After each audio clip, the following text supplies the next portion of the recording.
है दुनिया। क्या इकोनॉमी पर अकेला भारत कब्जा कर लेगा? अगले 10 साल में भारत राज करेगा पूरे विश्व की अर्थव्यवस्था पर।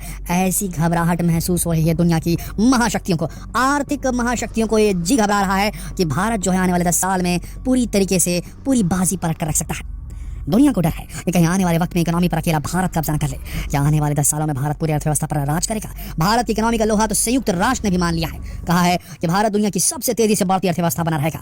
यूनाइटेड नेशंस को उम्मीद है कि आने वाले वक्त में भारत की अर्थव्यवस्था 6.7% की दर से बढ़ेगी। वहीं मॉर्गन स्टैनली की रिपोर्ट में भी कहा गया है भारत की अर्थव्यवस्था 2031 तक $7.5 ट्रिलियन से भी आगे बढ़ जाएगी। वैसे इंडियन इकोनॉमी दुनिया में सबसे तेजी से आगे बढ़ रही है और इससे बड़ी उपलब्धि और हो सकती है दोस्तों। IMF हो, विश्व बैंक हो या फिर दुनिया भर की रेटिंग एजेंसीज, सभी ने इस मामले में भारत की तारीफ कर डाली है। ऐसे में ये समझा जा सकता है कि भारत की बढ़ती इकोनॉमिक पावर किस तरह से दुनिया में अपना परचम लहरा रही है और आने वाले वक्त में इसका असर देखने को मिलेगा।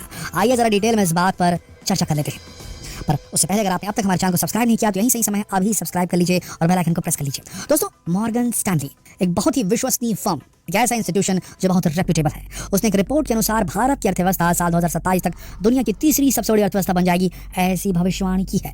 रिपोर्ट में दावा किया गया है कि इंडिया की रियल GDP औसतन 6.5% की दर से बढ़ेगी। इसके अलावा रिपोर्ट में कहा गया कि साल 2030 तक भारत का स्टॉक मार्केट दुनिया का तीसरा सबसे बड़ा बाजार होगा।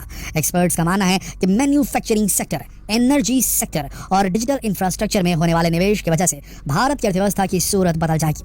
आपको बता दें कि फिलहाल अमेरिका, चीन, जापान, जर्मनी और यूके की इकोनॉमी ही भारत से बड़ी है, जबकि कुछ महीने पहले भारत ने यूके को पछाड़ते हुए टॉप 5 में एंट्री मार ली थी। लेकिन फिलहाल एक बार फिर से यूके ने टॉप 5 में जगह बना ली है। जी हाँ, पिछले साल ब्रिटेन को पीछे छोड़कर दुनिया की टॉप 5 इकोनॉमी में शामिल होने वाला भारत जल्द ही अमेरिका और चीन के बाद दुनिया की तीसरी सबसे बड़ी इकोनॉमी बनने के लिए तैयार है। भारतीय स्टेट बैंक के एक रिसर्च पेपर के मुताबिक भारत 2027 तक जर्मनी को पीछे छोड़कर चौथी सबसे बड़ी अर्थव्यवस्था बन जाएगा। क्या आप सोच सकते थे दोस्तों?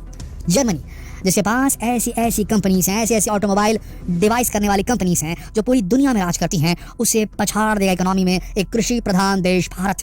ये आपके सामने हो रहा है, आपकी आंखों के सामने हो रहा है। गर्व कीजिए कि आप भारतीय हैं और जितनी लगन से अभी तक हमने खून पसीने से हमारे पूर्वजों ने सींचा है इस जमीन को, उसे अब हमारे लहू की जरूरत है, हमारे पसीने की जरूरत है। तो कम से कम हम सबको पूरी तरीके से अपना 100% देने की कोशिश करनी चाहिए हर नौजवान को देश के, कि अब वो समय आ गया कि हमें कैपिटलाइज करना पड़ेगा। हमारा समय अब आ चुका है। 2027 तक जर्मनी को पीछे छोड़कर चौथी सबसे बड़ी अर्थव्यवस्था बन जाएगा भारत, ऐसी भविष्यवाणी की जा रही है। जबकि 2029 तक जापान से आगे निकलकर तीसरी सबसे बड़ी अर्थव्यवस्था बन जाएगा भारत। वहीं दुनिया में सबसे तेजी से आगे बढ़ती अर्थव्यवस्था बनकर उभरे भारत के लिए अब एक आवाज ये भी उठने लगी है कि क्या भारत चीन से भी आगे निकल जाएगा? खासकर ये सवाल तब से उठ रहे हैं जब से भारत ने साल 2047 तक एक डेवलप्ड नेशन, एक विकसित राष्ट्र बनने का टारगेट सेट कर दिया है। उसी समय से अनुमान लगाया जा रहा है कि इंडियन इकोनॉमी का साइज कब चीन से ज्यादा हो जाएगा ये कहा नहीं जा सकता, लेकिन ये होगा जरूर। अगर मौजूदा आंकड़ों के हिसाब से देखें तो फिलहाल भारत की इकोनॉमी करीब $3.5 ट्रिलियन है, जबकि चीन की अर्थव्यवस्था $17.5 ट्रिलियन से भी ज्यादा है। अब यहाँ गौर करने वाली बात यह है कि भारत ने साल 2047 तक अपनी इकोनॉमी को $20 ट्रिलियन बनाने का गोल सेट किया है, लक्ष्य सेट किया है। हालांकि इसके लिए सालाना 7 से 7.5% की विकास की दर की जरूरत होगी। ऐसे में अगर साफ तौर पर कहा जाए तो भारत का चीन से आगे निकलना अगले 25 साल तक तो मुमकिन नजर नहीं आता है, क्योंकि तब तक चीन भी तरक्की करते हुए आज के मुकाबले कहीं बड़ी इकोनॉमी बन चुका होगा। लेकिन हाँ, ऐसा बिल्कुल नामुमकिन भी नहीं है कि भारत चीन को इस मामले में पछाड़ नहीं सकता। इसके लिए कई प्लान्स पर काम करके ऐसा किया जा सकता है, जिस पर डिटेल में बात हम किसी और वीडियो में जरूर करेंगे। लेकिन फिलहाल अपने मेन टॉपिक पर वापस आते हैं। अब मॉर्गन स्टैनली की जिस रिपोर्ट की हम बात कर रहे थे उसमें ये भी कहा गया कि भारत की इकोनॉमी साल 2031 तक $7.5 ट्रिलियन से भी आगे बढ़ जाएगी। साल 2031 तक इंडिया की GDP में मैन्युफैक्चरिंग सेक्टर्स का योगदान 15.6% बढ़कर 21% हो जाएगा। इंडिया में एक्सपोर्ट दोगुना हो जाएगा। आंकड़ों की माने तो देश की खपत साल 2030 तक $4.9 ट्रिलियन से अधिक हो जाएगी। देश के खुदरा मार्केट के बिजनेस में बढ़ोतरी दर्ज होगी।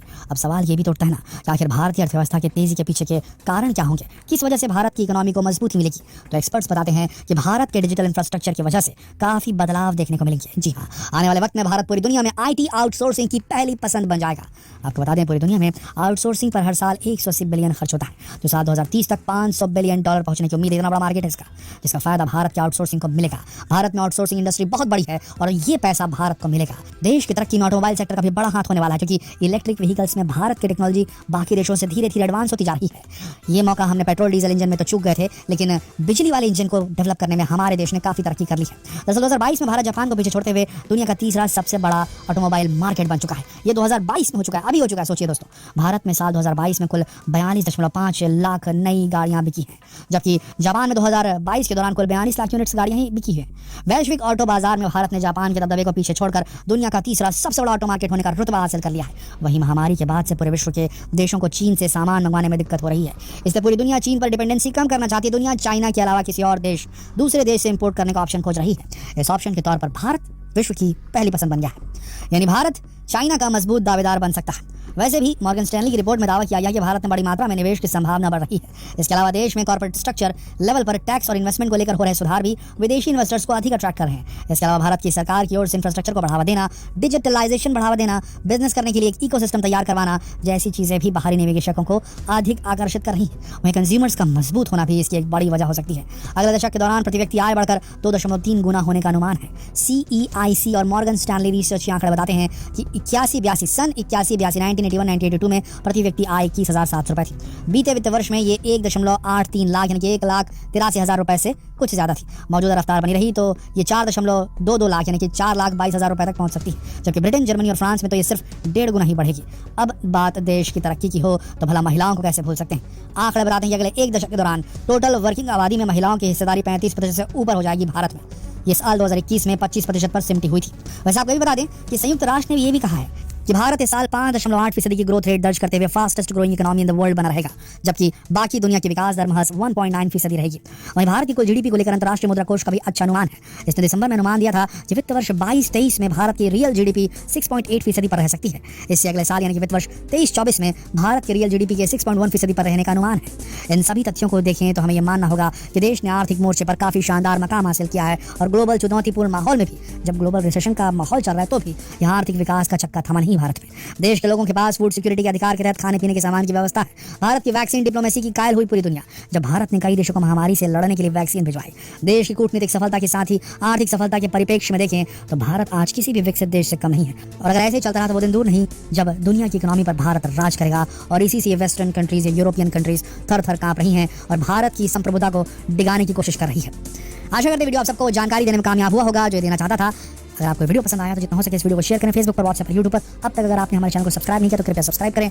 कल फिर मिलते हैं एक और दिलचस्प वीडियो में, तब तक के लिए आप सबका इस वीडियो के अंत तक बने रहने के लिए दिल से धन्यवाद।